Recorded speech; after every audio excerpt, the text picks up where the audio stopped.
दोस्तों आज हम चर्चा करने वाले हैं छत्तीसगढ़ की। यहाँ पर किस प्रकार से छत्तीसगढ़ के जंगल एरिया में रहने वाले जो ट्राइब्स पीपल हैं, आदिवासी समुदाय हैं, उनके अधिकारों को सरकार की तरफ से कम किया जा रहा है या फिर छीना जा रहा है, इसके ऊपर ये न्यूज़ बेस्ड है। छत्तीसगढ़ के कम से कम 3 डिस्ट्रिक्ट में हजारों फॉरेस्ट राइट्स टाइटल, जो कि फॉरेस्ट राइट्स एक्ट 2006 के अंतर्गत दिए गए थे आदिवासियों को, पिछले 17 महीनों में स्टेट गवर्नमेंट के ट्राइबल वेलफेयर डिपार्टमेंट के रिकॉर्ड से गायब कर दिए गए हैं। अब आप सोच लीजिए, हमारे देश में राष्ट्रपति भी आदिवासी हैं, छत्तीसगढ़ के मुख्यमंत्री भी आदिवासी हैं। इसके बावजूद भी इस प्रकार की घटनाएं घटित हो रही हैं कि पिछले एक साल में, मतलब 12 महीने में, मात्र 3 जिले की बात कर रहे हैं, हजारों हजार फॉरेस्ट राइट्स टाइटल यदि हटा दिए जाते हैं तो लोगों का क्या होगा। ये जानकारी द हिंदू को आरटीआई राइट्स टू इन्फॉर्मेशन के जरिए मिली है। स्टेट गवर्नमेंट का कहना है कि पहले के जो बड़े आंकड़े थे वो गलत थे, क्योंकि मिसकम्युनिकेशन और रिपोर्टिंग एरर हुई थी, और अब डेटा को करेक्ट किया गया है, इसलिए ऐसा हुआ है। अब यहाँ पर यदि हम आरटीआई का डेटा उठाते हैं दोस्तों, मई 2025 तक छत्तीसगढ़ के 30 जिलों में 4.82 लाख आईएफआर मतलब इंडिविजुअल फॉरेस्ट राइट्स टाइटल दिए गए थे। 4,396 सीएफआरआर मतलब community forest resource rights title दिए गए। डिस्ट्रिक्ट लेवल बदलाव की बात करते हैं तो बस्तर डिस्ट्रिक्ट की बात करें, जनवरी 2024 में 37,958 आईएफआर टाइटल दिए गए थे। मई 2025 में घट करके हो गए हैं 35,180। राजनांदगांव की बात करें तो 2024 में एक महीना के अंदर सीएफआरआर टाइटल 40 से घट करके 20 हो गए हैं। बीजापुर डिस्ट्रिक्ट की जब बात करते हैं तो मार्च 2024 तक 299 सीएफआरआर टाइटल थे, लेकिन अप्रैल में घट करके 297 हो गए हैं।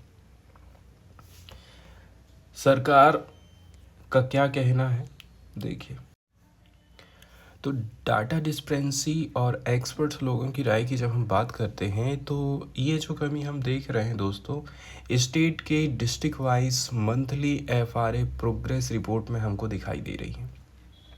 ये जानकारी आरटीआई से मिली है। केंद्र सरकार की जो एफआरए प्रोग्रेस रिपोर्ट्स होती है, इसमें ओवरऑल स्टेट लेवल जानकारी दी जाती है, डिस्ट्रिक्ट लेवल जानकारी नहीं दी जाती है। कुछ एफआरए रिसर्चर्स और एक्सपर्ट्स का कहना है कि ये कमी एनोमली है, क्योंकि फॉरेस्ट राइट्स एक्ट 2006 में ऐसी कोई प्रोसेस नहीं है कि एक बार आपने आदिवासियों को अधिकार दे दिए उसके बाद आप उनके अधिकार छीनने लग जाएं। वहीं यदि हम फॉरेस्ट राइट्स एक्ट 2006 के महत्व की बात करें तो एफआरए 2006 का उद्देश्य है हमारे जो एसटी समुदाय के लोग हैं, शेड्यूल्ड कास्ट समुदाय के लोग हैं और अन्य फॉरेस्ट ड्वेलिंग कम्युनिटीज़ हैं, इनको फॉरेस्ट के यूज़ का कानूनी अधिकार देना। ये एक्ट इंडिविजुअल और कम्युनिटीज़ दोनों को टाइटल प्रोवाइड करता है ताकि वे अपने रहने के लिए फॉरेस्ट लैंड का यूज़ कर सकें, लाइवलीहुड एक्टिविटीज़ कर सकें और फॉरेस्ट प्रोड्यूस कलेक्ट कर सकें। लेकिन यदि इनके टाइटल हटा दिए जाते हैं तो फिर सरकार की जो ज़्यादती है वो चालू हो जाती है। स्टेट गवर्नमेंट का कहना है टाइटल की संख्या में जो कमी हुई है, इस पर स्टेट के एक सीनियर ऑफिसर ने बोला है ये मिसकम्युनिकेशन का नतीजा है। ग्राम सभा, सब डिविजनल और डिस्ट्रिक्ट लेवल ऑफिसर के बीच में जो बातचीत हुई है उसके चलते ऐसा हुआ है। इसी वजह से रिकॉर्ड्स में करेक्शन करनी पड़ी है, इसे रिपोर्टिंग एरर के रूप में देखा जाए। वहीं एफआरए इम्प्लीमेंटेशन की स्थिति की बात करें तो एफआरए जैसे रायपुर, दुर्ग और बेमेतरा डिस्ट्रिक्ट में लागू नहीं है। सेंटर के एफआरए डेटा के हिसाब से मई 2025 तक छत्तीसगढ़ पूरे देश में ग्रांटेड एफआरए टाइटल के अंतर्गत फॉरेस्ट एरिया का 43% शेयर रखता है। जिन 3 जिलों को union ministry of home affair ने पिछले साल नक्सलिज्म फ्री घोषित किया है, वहाँ पर FRA इम्प्लीमेंटेशन और भी ज़्यादा धीमा रहा है। इसके बाद सीधे चलते हैं दोस्तों एडिटोरियल वाले हिस्से की तरफ और देख लेते हैं इस पहले एडिटोरियल को। ये particularly unmanned combat aerial vehicles and unmanned aerial vehicles, जिसको हम साधारण भाषा में ड्रोन्स बोल सकते हैं। आज के टाइम में युद्ध पूरी तरह से बदल चुका है। डायरेक्ट मैन टू मैन जो कॉन्फ्लिक्ट है वो कम हो गए हैं। टेक्नोलॉजी के माध्यम से युद्ध लड़े जा रहे हैं। मिसाइलें दागना, ड्रोन भेजना, ड्रोन के माध्यम से बम गिराना।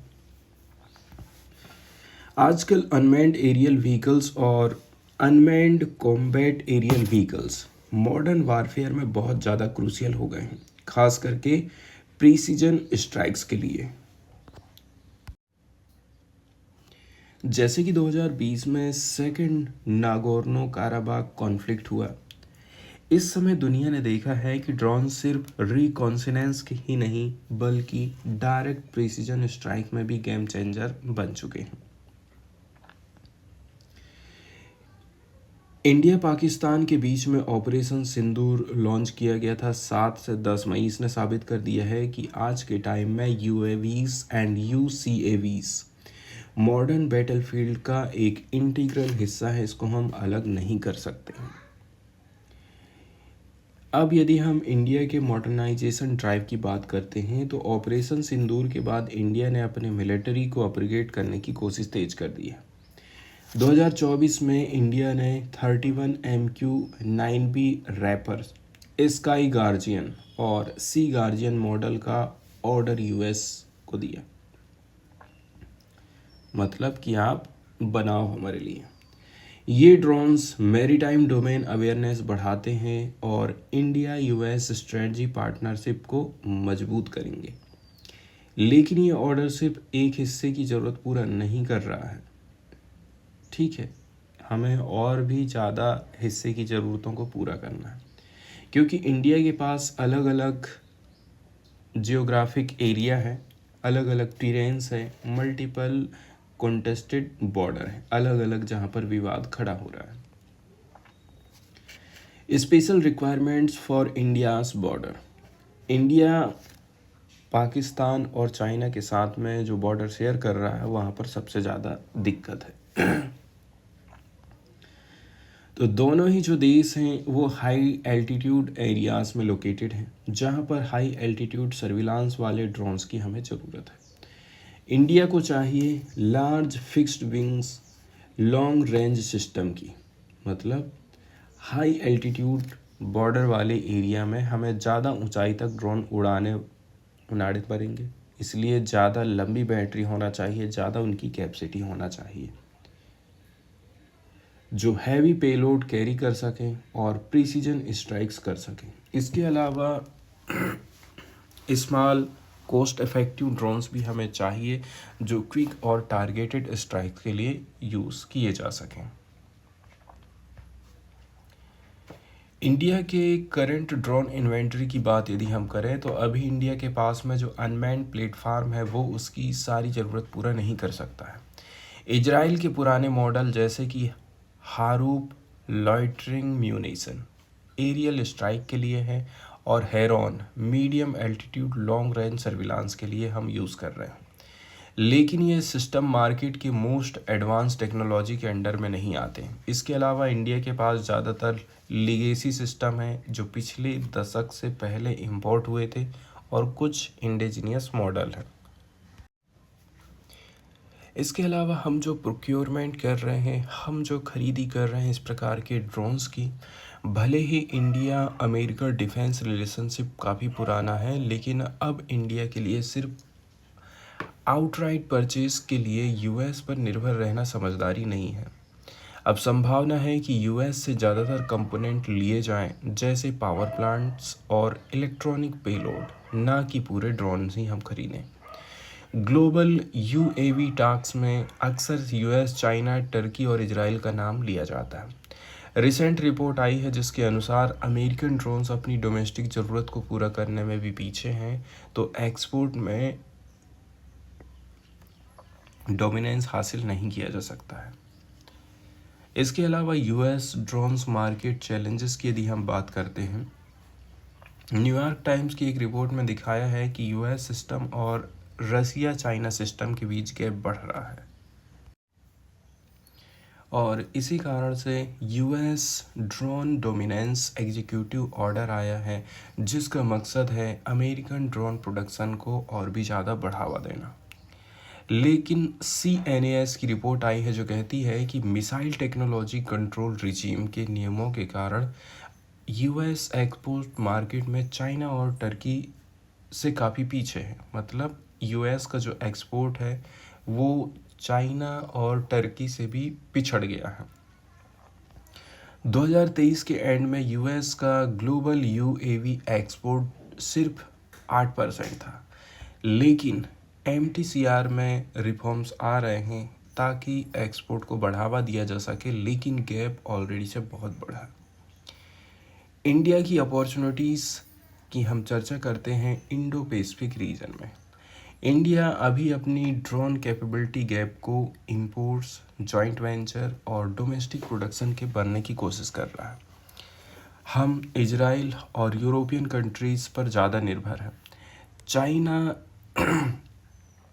और टर्की के साथ करंट रिलेशन अच्छे नहीं हैं, तो क्रिटिकल डिफेंस टेक के लिए उन पर निर्भरना नहीं रह सकते। इंडिया को अपने टेक्नोलॉजिकल एडवांसमेंट का यूज़ करते हुए फिक्स्ड विंग यूएवी सप्लायर के तौर पर इंडो पैसिफिक रीजन में एक नीचे बनाने की ज़रूरत है, एक चेन क्रिएट करने की ज़रूरत है। China factor in Indo Pacific. कई सारे देश जैसे कि Vietnam, Philippines, Taiwan, south Korea, Japan, इनका चाइना के साथ रिश्ता काफ़ी स्ट्रेंड है। इनके लिए मैरीटाइम डोमेन अवेयरनेस बहुत ज़्यादा ज़रूरी है ताकि वो चाइना की ग्रे जोन वारफेयर स्ट्रेटजी को काउंटर कर सकें।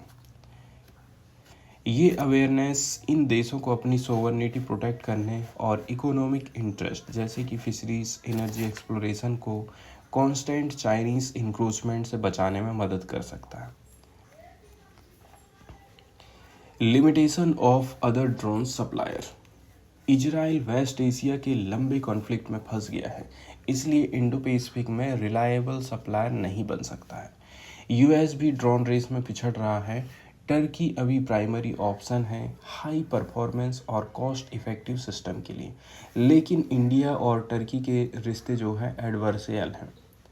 इंडिया के इंटरेस्ट में है कि टर्की ड्रोन डिप्लोमेसी से अपना इन्फ्लुएंस इंडो पैसिफिक में ना बढ़ाए। इसके अलावा इंडिया की जो स्ट्रेटजिक अपॉर्चुनिटी है, इंडो पैसिफिक के कई सारे देशों की जियोग्राफी इंडिया जैसी है, तो इनको भी MDA और high altitude border patrol system चाहिए। अगर इंडिया अपने लिए ऐसे ड्रोन डेवलप कर लेता है तो वो पड़ोसी देशों की स्ट्रेटजिक नीड्स को भी पूरा कर देगा। इसके बाद Indo Pacific drone market as a contested space. US के पीछे हटने से इंडो पैसिफिक ड्रोन मार्केट में एक वैक्यूम बन गया है जो अब हाईली कॉन्टेस्टेड है। इंडिया अगर इस स्पेस को फुल कर देता है तो ट्रेड और इन्फ्लुएंस दोनों बढ़ेंगे और स्ट्रेटजिक ज़रूरत भी पूरी हो जाएगी। लेकिन चैलेंजेस काफ़ी सारे हैं, ब्यूरोक्रेटिक रेड ट्रैप और public sector dominated defence industry. Solution क्या है? इजराइल के साथ एग्जिस्टिंग डिफेंस टाइज का फ़ायदा उठाओ, जॉइंट प्रोडक्शन वेंचर से सीख लेकर के डोमेस्टिक यूएवी सिस्टम को मजबूत करना, डोमेस्टिक प्रोडक्शन के साथ साथ टेक्नोलॉजी शेयरिंग रिजीम एडॉप्ट करना with like minded Indo Pacific countries. इससे म्यूचुअल इंटरेस्ट ग्रो होंगे और ट्रस्ट बेस्ड रिलेशनशिप बढ़ेगी, जो कि रीजन की बढ़ती पोलराइजेशन के बीच बहुत ज़्यादा इम्पॉर्टेंट है। अगला वाला जो एडिटोरियल यहाँ पर डिस्कस करेंगे दोस्तों, ये पार्टिकुलरली यूनिवर्सिटीज़ की फ्रीडम से रिलेटेड है। किस प्रकार से सरकार यूनिवर्सिटीज़ की जो फ्रीडम है, आज़ादी है, उसको कम करने की कोशिश कर रही है।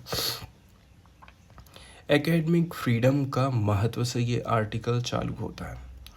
हायर एजुकेशन में सभी मानते हैं कि एकेडमिक फ्रीडम सबसे ज़्यादा ज़रूरी है, क्योंकि यूनिवर्सिटीज़ ऐसी जगह है जहाँ हर चीज़ पर क्वेश्चन पूछे जा सकते हैं और डाउट्स उठाए जा सकते हैं।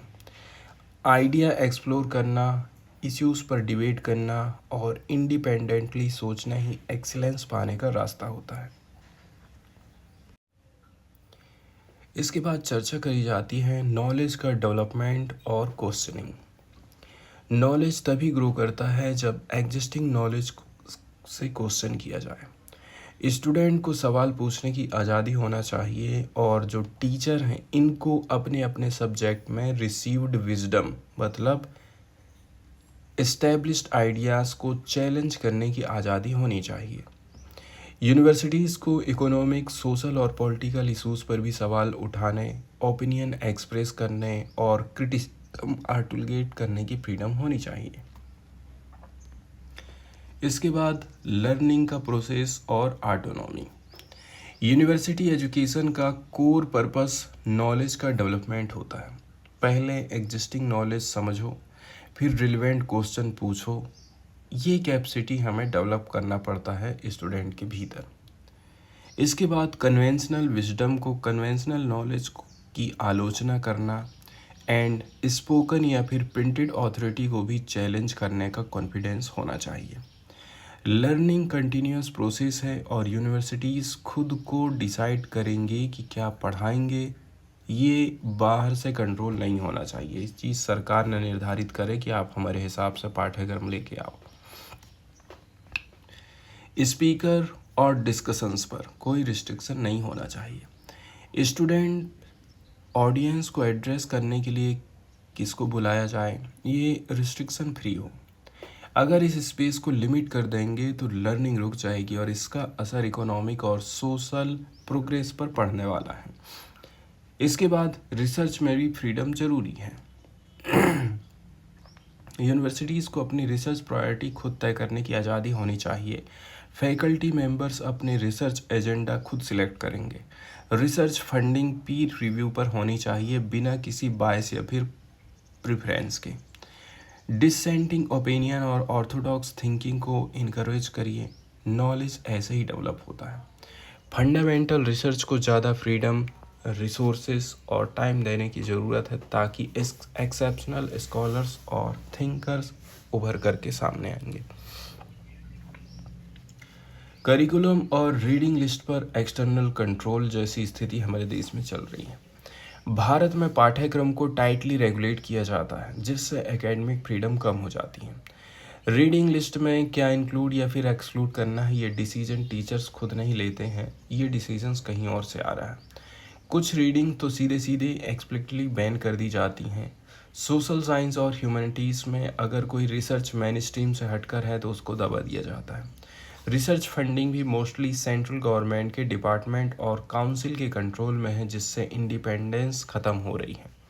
इसी माहौल में यूनिवर्सिटी में फंडामेंटल रिसर्च ऑलमोस्ट इम्पॉसिबल हो गई है और यही वजह है कि कोई नोबेल पुरस्कार अभी किसी स्टूडेंट को नहीं मिल पा रहा है, ना ही हमारे देश के किसी टीचर्स को मिल पा रहा है। इसके अलावा डिस्कशंस और डिबेट पर किस प्रकार से रेस्ट्रिक्शन है इसके ऊपर चर्चा करी जाती है।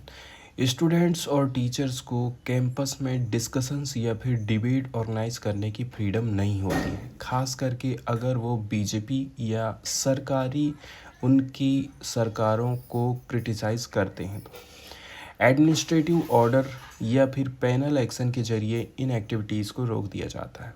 सोशल मीडिया पोस्ट पर भी डिसिप्लिनरी एक्शन या फिर लीगल केसेस हो सकता है, तो कैसे करके यूनिवर्सिटी के स्टूडेंट जो है अपनी आवाज़ उठा पाएंगे। इसके अलावा कॉन्फ्रेंस और एंटी गवर्नमेंट अंडरटेकिंग।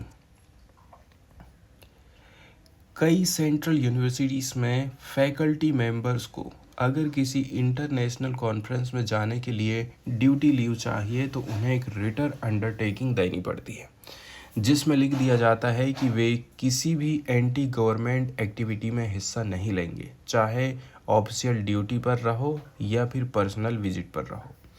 साथ ही ये भी एक्सेप्ट करना पड़ेगा कि वे गवर्नमेंट सर्वेंट कंडक्ट रूल को मानेंगे जिसमें प्रेस से संबंध और सरकार की क्रिटिसिज्म पर रेस्ट्रिक्शन है। अगर इन प्रोविज़न का उल्लंघन होता है, चाहे इंडिया में रहे चाहे आप फॉरेन में जाएं, तो डिसिप्लिनरी एक्शन आपके खिलाफ में लिया जाएगा। तो इस प्रकार के जो इंस्ट्रक्शन है वो किस प्रकार से हमारी यूनिवर्सिटीज़ को प्रभावित कर रहे हैं। प्राइवेट यूनिवर्सिटीज़ के ऊपर तक हस्तक्षेप हमको देखने को मिला है। अब सरकार का इन्फ्लुएंस सिर्फ सेंट्रल या फिर स्टेट यूनिवर्सिटीज़ तक सीमित नहीं है, बल्कि प्राइवेट यूनिवर्सिटी भी इसके अंडर में आ गई हैं। यहाँ पर भी डिसेंट करने वाले स्टूडेंट या फिर फैकल्टी को डिसिप्लिनरी एक्शन का सामना करना पड़ता है।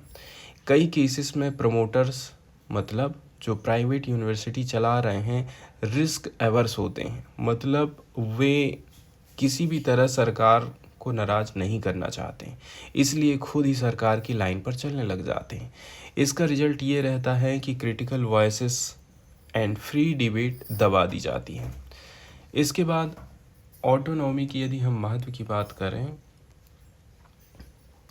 यूनिवर्सिटी की आज़ादी पॉलिटिकल डेमोक्रेसी में काफ़ी ज़रूरी है, क्योंकि यूनिवर्सिटी सिर्फ हायर एजुकेशन देने का काम नहीं करती हैं, बल्कि सोसाइटी में आइडिया और अकाउंटेबिलिटी लाती हैं।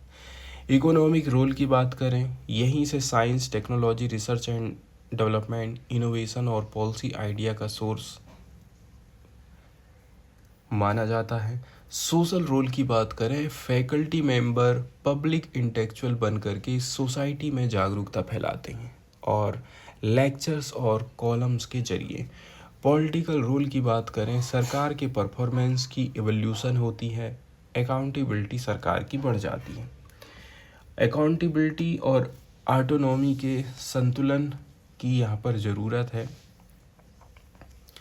ऑटोनॉमी का मतलब ये नहीं होता है कि अकाउंटेबिलिटी ख़त्म हो जाएगी, लेकिन सरकार को ये चीज़ समझना है कि यूनिवर्सिटीज़ को फंड देना, पब्लिक मनी देना उन्हें कंट्रोल का अधिकार नहीं दे देता है। पब्लिक यूनिवर्सिटीज़ स्टूडेंट और सोसाइटी के प्रति अकाउंटेबल होती हैं, और इसके लिए गवर्नेंस स्ट्रक्चर बनाए जा सकते हैं। गुड गवर्नेंस ज़रूरी है, लेकिन उसके साथ साथ पब्लिक डोमेन में चेक्स एंड बैलेंस भी तो होना चाहिए। इसके बाद रैंकिंग्स और अकाउंटेबिलिटी की चर्चा करी जाती है। यूनिवर्सिटीज़ की रैंकिंग एक तरह से अकाउंटेबिलिटी का इंस्टीट्यूशनल मैकेनिज्म देती है। स्टूडेंट, पेरेंट्स और सोसाइटी सबको ये अंदाज़ा मिलता है कि भाई कौन सी यूनिवर्सिटी कैसी परफॉर्मेंस कर रही है। हालांकि रैंकिंग्स की लिमिटेशन है, फिर भी ये ट्रांसपेरेंसी और कंपटीशन बढ़ा देती हैं। इसके बाद कंप्लीट ऑटोनॉमी की ज़रूरत है, और ये ऑटोनॉमी सरकार से आने वाली है। यूनिवर्सिटी को चाहे एडमिनिस्ट्रेशन से रिलेटेड है, चाहे रुपए पैसे से, चाहे वो एकेडमिक ऑटोनॉमी हो, सब चीज़ पूरा चाहिए। यूनिवर्सिटी ग्रांट्स कमीशन के नियंत्रण से मुक्ति जरूरी है। यूनिवर्सिटीज़ को बनाने वाले पार्लियामेंट्री या फिर लेजिस्लेटिव एक्ट्स में भी कई सारे बाधाएं हैं जिनको हटाना ज़रूरी है। ऑटोनॉमी और अकाउंटेबिलिटी के लिए रिफॉर्म्स इन रेगुलेटरी स्ट्रक्चर होने चाहिए, डायरेक्ट इंटरवेंशंस या फिर कंट्रोल नहीं। इसके अलावा एजुकेशन में क्रिएटिविटी, नॉलेज और थिंकिंग ओपन सोसाइटी में ही कहना चाहिए पल और बढ़ सकते हैं। इसलिए one size fit all approach गलत है। हायर एजुकेशन में डाइवर्सिटी और डिफ्रेंसिएशन ज़रूरी है। एक बात और है दोस्तों, एकेडमिक फ्रीडम सिर्फ इंडिया में ही नहीं बल्कि अर्जेंटीना, हंगरी, टर्की जैसे डेमोक्रेटिक देशों में भी काफ़ी रिस्ट्रिक्टेड है। डिक्टेटरशिप वाले अफ्रीकन और एशियन देशों में एकेडमिक फ्रीडम बहुत कम होती है। वन पार्टी रूल वाले देश जैसे चाइना, रसिया, वियतनाम में भी ये फ्रीडम लिमिटेड है। चाइना का केस अलग है, वहाँ सोशल साइंस और ह्यूमैनिटीज़ में पब्लिक डोमेन में बोलने लिखने की फ्रीडम कम है, लेकिन एकेडमिक अपॉइंटमेंट्स की क्वालिटी कंप्रोमाइज़ नहीं की जाती है। इसके बाद यूएस का सरप्राइज केस। अमेरिका में एकेडमिक फ्रीडम एक शताब्दी से भी ज़्यादा समय से सैक्रोसैंक्ट मतलब पवित्र और अनटचेबल मानी जाती रही हैं, लेकिन डोनाल्ड ट्रंप के समय में फेडरल गवर्नमेंट ने रिसर्च ग्रांट्स कट कर दिए हैं और पब्लिक यूनिवर्सिटीज़ पर रिस्ट्रिक्शन लगाए हैं। अगर ये ट्रेंड जारी रहा तो यूएस यूनिवर्सिटीज़ का एजुकेशन, रिसर्च, साइंस, टेक्नोलॉजी और इनोवेशन में जो लीडिंग एज है वो कमज़ोर हो जाएगी। इसके बाद वाला जो आर्टिकल है दोस्तों पार्टिकुलरली बात करता है कि भारत और अमेरिका के अभी जो ट्रेड रिलेशन हैं अभी काफ़ी ज़्यादा तनाव में चल रहे हैं। इसको कैसे करके सॉफ्ट किया जा सकता है। बैकग्राउंड की बात करें, एक्सपोर्ट प्रमोशन मिशन और यूएस टैरिफ का असर। इंडियन गवर्नमेंट अपनी पहले की एक्सपोर्ट प्रमोशन मिशन योजना को रिवाइज कर रही है ताकि इसे कुछ देश और कुछ खास सेक्टर पर हम ज़्यादा फोकस कर सकें। इसका रीज़न है यूएस ने इंडिया से आने वाले कुछ प्रोडक्ट पर टैरिफ बढ़ा दिए हैं जिससे इन सेक्टर पर ज़्यादा असर पड़ेगा। नया प्लानिंग है ताकि एमएसएमई जो बोरोवर्स हैं, मतलब जो कि सबसे ज़्यादा प्रभावित सेक्टर है, इसके लिए क्रेडिट की जो कॉस्ट है उसको कम करना, मतलब लोन को सस्ता करना, इनके एक्सपोर्ट क्लियरेंस को तेज़ करना, इनको एक्सपोर्ट इंसेंटिव प्रोवाइड करना। ये काम कई सारी मिनिस्ट्री मिलकर के कर रही हैं और इंडस्ट्री स्टेक होल्डर से डिटेल्ड कंसल्टेशन हो रही है। मोस्ट अफेक्टेड सेक्टर की बात करें, मतलब डोनाल्ड ट्रंप ने जो टैरिफ लगाए हैं 50%, इससे हमारा जो अपैरल एंड टेक्सटाइल है, श्रिम्प एक्सपोर्टर है, मतलब झींगा मछली जो हम एक्सपोर्ट करते हैं, ऑर्गेनिक केमिकल है, मशीनरी एंड मैकेनिकल अप्लायंस, ये सब बुरी तरह से प्रभावित होंगे। सरकार अब न्यू अप्रोच के साथ में चल रही है। एक सीनियर गवर्नमेंट ऑफिशियल ने बोला है कि बजट में हमने कुछ स्कीम लाए थे जैसे कि एक्सपोर्ट प्रमोशन मिशन, इसको अब ऐसे सेक्टर में हम डालने वाले हैं जो यूएस टैरिफ से सबसे ज़्यादा प्रभावित हो रहे हैं। मेन फोकस है एमएसएमई एक्सपोर्टर को क्रेडिट की गारंटी देना, जैसे कि 100 रुपये का लोन उसको चाहिए तो इसकी गारंटी गवर्नमेंट लेगी। उनके क्लियरेंसेस को फास्ट ट्रैक करना, एक्सपोर्ट इंसेंटिव पर देने पर डिस्कशन अभी चल रहा है। बजट 2025-26 के यदि कॉन्टेक्स्ट की बात करें तो यूनियन बजट 2025-26 में फाइनेंस मिनिस्टर निर्मला सीतारमण ने एक्सपोर्ट प्रमोशन मिशन के लिए 2250 करोड़ एलोकेट किया था। इसमें शामिल थी easy access to export credit, cross border factoring support, overseas market में नॉन टैरिफ मेजर्स का सामना करने में एमएसएमई की मदद करना। अब यदि हम ट्विग मिशन में टेक्सटाइल मिनिस्ट्री और फिशरीज डिपार्टमेंट को भी शामिल कर देते हैं, साथ ही कॉमर्स, फाइनेंस और एमएसएमई मिनिस्ट्रीज पहले से ऑलरेडी इसमें काम कर रही हैं। इंडस्ट्री और गवर्नमेंट कोऑर्डिनेशन की यहाँ पर चर्चा करते हैं। इंडस्ट्री प्लेयर्स ने कंफर्म कर दिया है कि ministry of commerce and industry लगातार उनसे फीडबैक और इनपुट ले रही हैं। ट्रेड एनालिस्ट ने भी ये कंफर्म किया है कि एक्सपोर्टर और सेक्टर रिप्रेजेंटेटिव से एक्सटेंसिव कंसल्टेशन चल रही है। इसके अलावा कृष्ण अरोरा, पार्टनर ग्रांट थ्रोटन भारत, इनके अनुसार ऑथोरिटीज़ इमीडिएट रिलीफ मेजर्स और long term resilience trade strategy बनाने के लिए कंसल्ट कर रही हैं ताकि ग्लोबल शॉक का सामना हम कर सकें। मतलब एमएसएमई के ऊपर सबसे ज़्यादा फोकस किया जाता है।